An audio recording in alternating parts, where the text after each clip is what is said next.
السلام علیکم ناظرین، سعید بلوچ ایک نئی ویڈیو کے ساتھ آپ کی خدمت میں حاضر ہے۔ ناظرین، جیسا کہ آپ جانتے ہیں، گزشتہ روز سپریم کورٹ آف پاکستان نے ملک بھر میں عام انتخابات کے دوران ڈسٹرکٹ ریٹرننگ افسران اور ریٹرننگ افسران کے حوالے سے ایک اہم کیس کی سماعت کی۔ پورے پاکستان کی نظریں اس کیس پر تھیں اور اب عدالت عظمیٰ کی جانب سے اس سماعت کا تحریری فیصلہ جو ہے وہ جاری کر دیا گیا ہے۔ 6 صفحات پر مشتمل یہ فیصلہ جو ہے وہ چیف جسٹس قاضی فائز عیسیٰ کی جانب سے تحریر کیا گیا، لیکن اس میں متعدد غلطیاں موجود ہیں اور وہ کیا ہیں اس حوالے سے آپ کو تفصیلات شیئر آپ کے ساتھ کریں گے۔ اس کے علاوہ سپریم کورٹ کے اس فیصلے کے بعد آج ایک نتیجہ بھی پاکستان سے موصول ہو گیا ہے، یعنی ڈسٹرکٹ جو ڈپٹی کمشنر حضرات ہیں جو آئندہ عام انتخابات میں انتخابی عملے کے طور پر اپنے فرائض سر انجام دیں گے، ان کی نگرانی میں اس وقت ملک میں کیا ہو رہا ہے، ماضی میں کیا ہوتا رہا ہے، اس کی کچھ تفصیلات آپ کے ساتھ شیئر کریں گے۔ گزشتہ روز سپریم کورٹ کی جانب سے الیکشن کمیشن کا وہ نوٹیفیکیشن جو 11 دسمبر کو جاری ہوا، پھر اس 11 دسمبر کے نوٹیفیکیشن کو لاہور ہائی کورٹ نے معطل کر دیا، کیونکہ پاکستان تحریک انصاف کے ایڈیشنل سیکرٹری عمیر نیازی کی جانب سے 6 دسمبر کو ہی لاہور میں ایک درخواست دائر کی گئی تھی، جس میں ممکنہ طور پر بیوروکریسی سے ڈی آر اوز اور آر اوز لینے پر جو ہے وہ خدشے کا اظہار کرتے ہوئے یہ کہا تھا کہ الیکشن کمیشن آف پاکستان کو جو جوڈیشل افسران ہیں وہ بطور ڈی آر اوز اور آر اوز تعینات کرنے کا حکم دیا جائے۔ اسی کے اوپر لاہور ہائی کورٹ نے 13 دسمبر کو الیکشن کمیشن کا 11 دسمبر والا نوٹیفیکیشن معطل کر دیا۔ اس کے علاوہ معاملہ لارجر بینچ کی تشکیل کے لیے chief justice Lahore high court کو بھی بھجوا دیا گیا۔ اب گزشتہ روز اسی حوالے سے چیف الیکشن کمشنر نے چیف جسٹس قاضی فائز عیسیٰ، جسٹس سردار طارق مسعود اور جسٹس اعجاز الحسن سے ایک اہم ملاقات کی، اور اس کے بعد اچانک سے ملک میں صورتحال تبدیل ہوئی اور پھر یہ ایک امکان ظاہر کیا جانے لگا کہ شاید سپریم کورٹ جو ہے وہ کل ہی یعنی گزشتہ روز ہی اس کے اوپر ایک سماعت کرے گی، کیس سماعت کے لیے مقرر کیا جائے گا، اور پھر الیکشن کمیشن نے اس کے اوپر ایک درخواست تیار کی اور وہ درخواست دائر ہوئی اور سپریم کورٹ نے اس کے اوپر یک طرفہ کارروائی کرتے ہوئے عمیر نیازی جو پاکستان تحریک انصاف کے جو ہے وہ ایڈیشنل سیکرٹری جنرل بتائے جاتے ہیں، ان کو سنے بغیر ایک تو ان کو توہین عدالت کا نوٹس جاری کر دیا، اور دوسرا پاکستان تحریک انصاف کو عام انتخابات کو مؤخر کرانے یا اس کو التوا میں ڈالنے کا الزام بھی پی ٹی آئی کے اوپر لگاتے ہوئے بڑی سخت قسم کی آبزرویشنز دی، اور اب اس آبزرویشن کا جو تحریری آرڈر ہے وہ بھی جو ہے وہ آ چکا ہے، لیکن اس میں کافی ساری غلطیاں موجود ہیں۔ ایک تو غلطی یہ ہے کہ الیکشن کمیشن آف پاکستان کے پاس لاہور ہائی کورٹ کے اس آرڈر کی یعنی 13 اگست کا جو آرڈر تھا جس میں لاہور ہائی کورٹ نے الیکشن کمیشن کا 11 دسمبر کا نوٹیفیکیشن معطل کیا تھا، اس آرڈر کی مصدقہ کاپی نہیں تھی، اور سپریم کورٹ آف پاکستان نے اپنی اس تحریری فیصلے میں اس بات کو تسلیم کیا ہے کہ اس کے کاپی نہیں تھی، لیکن اس کو موجودہ حالات کو مد نظر رکھتے ہوئے الیکشن کمیشن کی یہ جو استدعا ہے یہ اس کو منظور کیا جاتا ہے، ان کی درخواست منظور کی جاتی ہے۔ اسی طرح کی ایک صورتحال ہم نے اسلام آباد ہائی کورٹ میں بھی دیکھی، جب نواز شریف صاحب واپس آئے تھے تو ان کی بائیو میٹرک جو ہے وہ درست نہیں تھی، لیکن ان کی درخواست سماعت کے لیے منظور کی گئی، ان کو عدالت نے حفاظتی ضمانت بھی دے دی، اور بعد میں جب اس کا تفصیلی فیصلہ آیا تو اس میں اسلام آباد ہائی کورٹ نے اس بات کو تسلیم کیا کہ نواز شریف صاحب کی جو درخواست کا بائیو میٹرک کیا گیا تھا وہ درست نہیں تھا، لیکن ان کی اس درخواست کو ایک بار جو ہے وہ منظور کرتے ہوئے ان کی درخواست کو جو ہے وہ منظور کیا جاتا ہے، قابل سماعت قرار دیا جاتا ہے، لیکن اس طرح کی جو دوبارہ کسی قسم کی کوئی صورتحال پیدا ہوگی تو دوبارہ اس طرح کی جو درخواست ہوگی اس کو قابل سماعت قرار نہیں دیا جائے گا، یعنی ون ٹائم کے لیے یہ ونڈو کھولی گئی اور اس کے بعد پھر اس کو دوبارہ بند کر دیا گیا۔ تو یہاں پر بھی ہمیں یہی نظر آتا ہے کہ سپریم کورٹ آف پاکستان، ہم نے متعدد مقدمات ایسے دیکھے ہیں جس میں سپریم کورٹ آف پاکستان کی جانب سے اس وقت تک درخواست کو قابل سماعت قرار نہیں دیا جاتا جب تک کہ اس کے ساتھ تمام تر جو مصدقہ دستاویزات ہیں، جو ضروری دستاویزات ہیں وہ دستیاب نہ ہو، اور سب سے پہلا اعتراض ہی رجسٹرار جو ہے سپریم کورٹ ان کی جانب سے عائد کر دیا جاتا ہے کہ اس کے ساتھ ضروری دستاویزات نہیں ہیں، اس لیے یہ درخواست قابل سماعت قرار نہیں دی جا سکتی، لیکن الیکشن کمیشن کی درخواست آئی، اس کے اوپر رجسٹرار کی جانب سے اعتراض نہیں لگایا گیا، یعنی رجسٹرار سپریم کورٹ کو پہلے سے ہی یہ انسٹرکشنز دی جا چکی تھی کہ اگر اس طرح کی کوئی درخواست آتی ہے جس کے ساتھ لاہور ہائی کورٹ کا جو آرڈر ہے اس کی مصدقہ نقول نہ ہو تو اب بھی اس درخواست کو سماعت کے لیے مقرر کیا جائے، اور پھر اسی طرح رجسٹرار سپریم کورٹ اس کو سماعت کے لیے مقرر کرتا ہے، اور اس کے اوپر پھر چیف جسٹس قاضی فائز عیسیٰ کی سربراہی میں جسٹس سردار طارق مسعود اور جسٹس منصور علی شاہ پر مشتمل 3 رکنی بینچ سماعت کرتا ہے۔ جسٹس اعجاز الاحسن اپنی کچھ ذاتی مصروفیات کی وجہ سے اس بینچ میں شامل نہیں تھے، لیکن میری ایک اپنی جو رائے ہے وہ یہ ہے کہ جسٹس اعجاز الاحسن شاید اس چیز کو پہلے ہی بھانپ گئے تھے کہ سپریم کورٹ آف پاکستان کوئی اس قسم کا متنازع فیصلہ جو ہے وہ جاری کر سکتی ہے، شاید اسی وجہ سے وہ اس 3 رکنی بینچ کا حصہ نہیں بنے اور ان کی جگہ جسٹس منصور علی شاہ کو اس 3 رکنی بینچ کا حصہ بنایا گیا۔ اس کے علاوہ سپریم کورٹ کی جانب سے اپنے جو تحریری فیصلہ ہے اس میں عمیر نیازی کو جمہوریت اور انتخابات کے انعقاد کے آئینی حق کو ڈی ریل کرنے کا ملزم ٹھہرایا گیا ہے، اور چیف جسٹس پاکستان کی ایک جو جوڈیشل ڈکٹیٹرشپ کا جو ایک ایلیمنٹ ہے وہ میرے خیال میں اس چیز کے بعد، اس فیصلے کے بعد، اس کیس کی سماعت کے بعد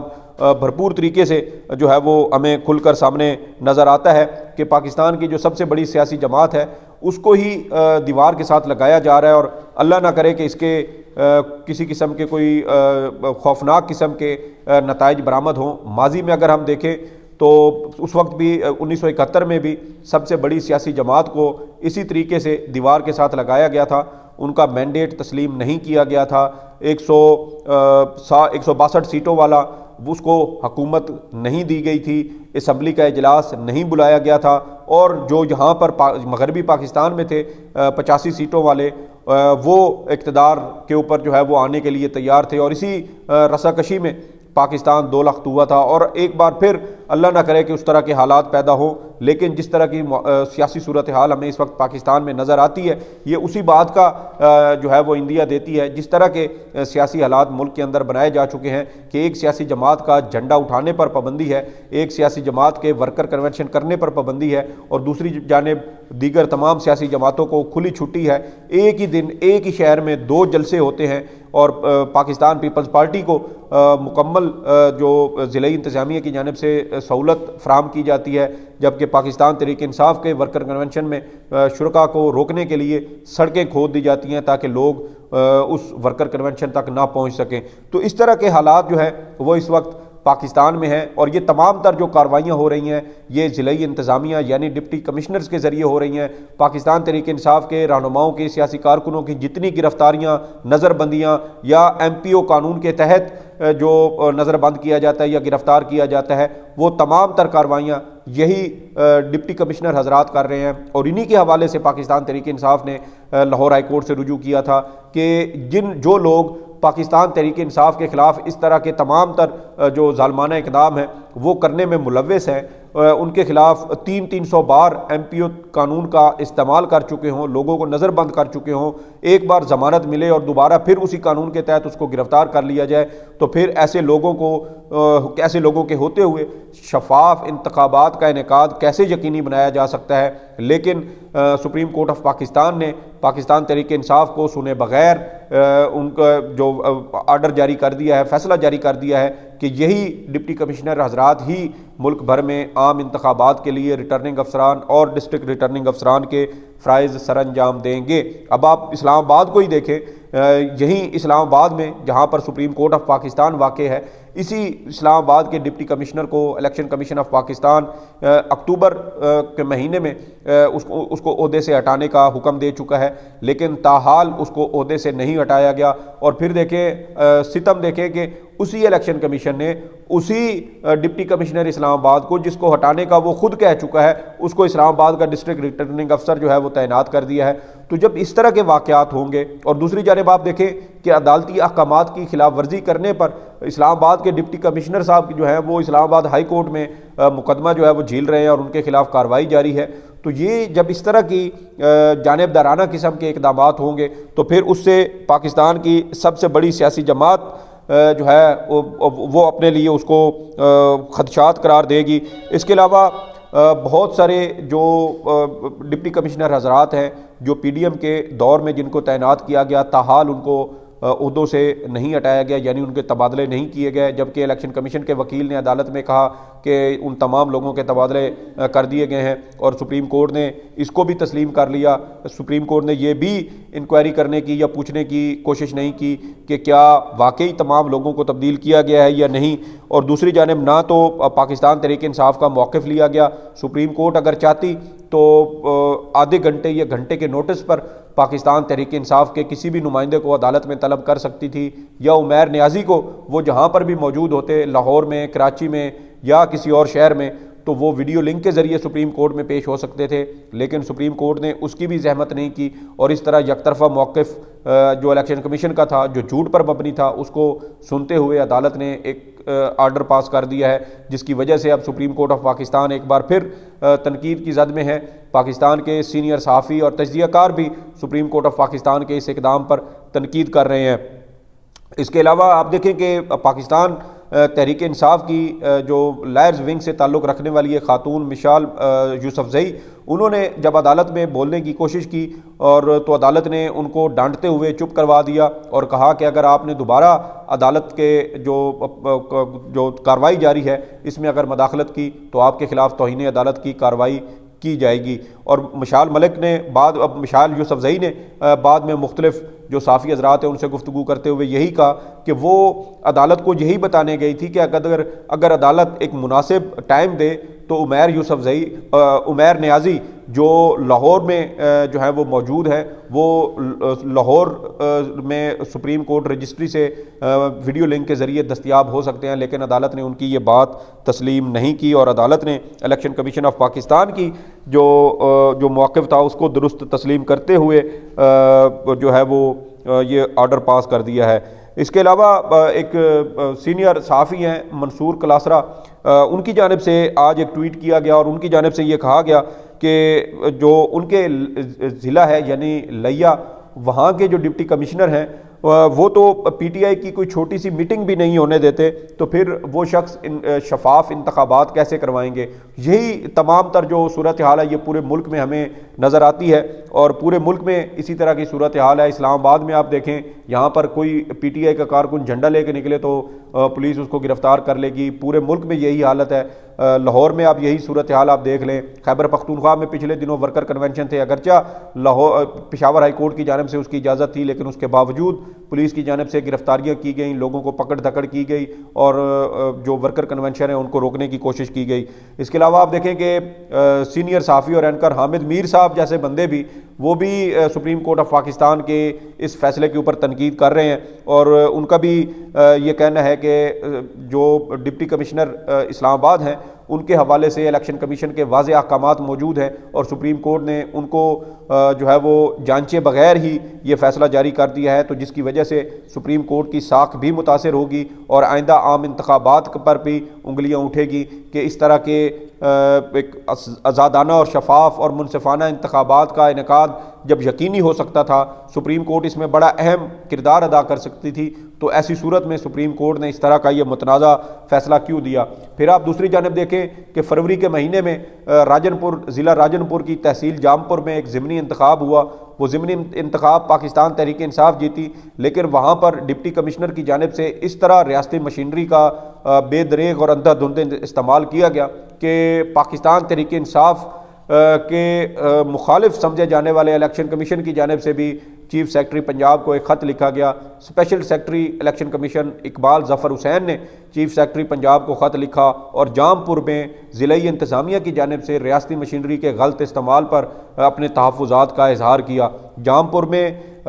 پی ٹی آئی کے لوگوں کو ڈرانے دھمکانے کے لیے ان کی تیار کھڑی فصلوں کو آگ لگائی گئی، ان کی املاک کو توڑ پھوڑ کی گئی، لوگوں کو گرفتار کیا گیا، لیکن اس کے باوجود وہاں پر پاکستان تحریک انصاف جیت گئی۔ تو یہ جب اس طرح کی صورتحال جہاں پر لوگ خود سامنا کر رہے ہوں اور وہاں پر سپریم کورٹ اس طرح کے کوئی متنازع فیصلے دے گی تو پھر اس کے یقیناً اچھے نتائج برآمد نہیں ہوں گے۔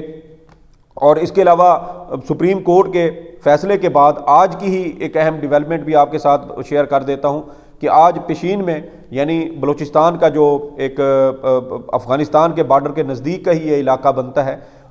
وہاں ڈپٹی کمشنر پشین نے آج پی ٹی آئی کے ورکرز جہاں پر ورکر کنونشن جہاں ہو رہا تھا وہاں پر انہوں نے احکامات جاری کیے اور ورکر کنونشن کا جو سٹیج لگایا گیا تھا اس سٹیج کو اکھاڑ دیا اور وہاں سے کرسیاں بھی اٹھا لی گئیں، جس کے بعد پاکستان تحریک انصاف کے ورکرز نے زمین پر بیٹھ کر اپنا ورکر کنونشن منعقد کیا۔ تو یہ دیکھیں کہ گزشتہ روز سپریم کورٹ نے حکم دیا اور آج ڈپٹی کمشنر پیشین نے یہ جو ہے وہ عملی اقدامات کر کے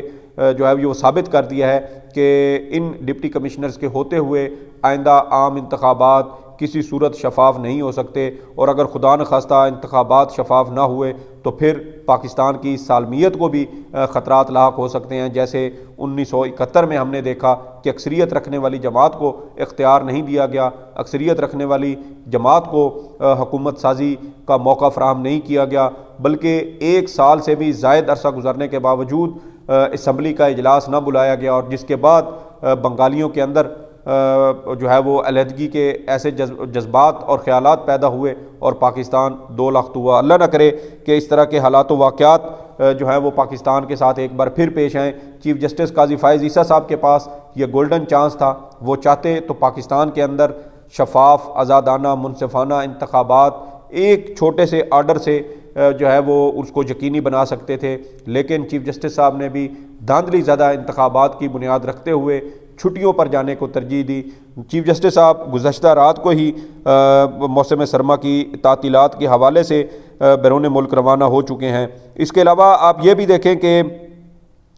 اسد قیصر کا جب کیس ایک جو اعتراض اس تمام تر صورتحال میں اٹھایا جا رہا ہے کہ پاکستان تحریک انصاف نے انتخابات کو ملتوی کرانے کی در حقیقت خود سازش کی تھی اور سپریم کورٹ نے اس سازش کو ناکام بنایا ہے، اور اگر پی ٹی آئی کے چاہتی تو اس کے لوگ سپریم کورٹ میں پیش ہو سکتے تھے۔ پہلی بات تو یہ ہے کہ جب ہم چونکہ سارا دن ہی کل سپریم کورٹ میں موجود رہے ہیں تو ہمارے سامنے ہمیں خود نہیں اندازہ تھا کہ کیا واقعی آج درخواست دائر ہوگی نہیں ہوگی، کیا صورتحال بنے گی، تو میرے خیال میں اس حوالے سے پی ٹی آئی کو بھی شاید کوئی علم نہ ہوتا۔ اور دوسری بات یہ ہے کہ جب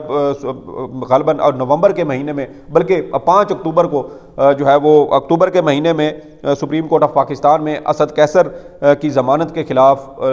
خیبر پختونخوا کی نگران حکومت نے ایک درخواست سپریم کورٹ میں دائر کی، اور اس کیس کی جب سماعت ہوئی تو پی ٹی آئی جو اسد قیصر کے وکیل تھے شیر افضل مروت، وہ سپریم کورٹ کے کمرہ عدالت نمبر 2 میں موجود تھے۔ جب وہ روسٹرم پر آئے تو جسٹس سردار طارق مسعود نے ان کو ڈانٹتے ہوئے کہا کہ جب آپ کو نوٹس ہی نہیں کیا گیا تو پھر آپ آج یہاں پر کیوں آئے ہیں، تو جس کے بعد عدالت نے ان کو روسٹرم سے ہٹا دیا۔ تو جب ماضی میں سپریم کورٹ یہ کر چکی ہے کہ نوٹس دیے بغیر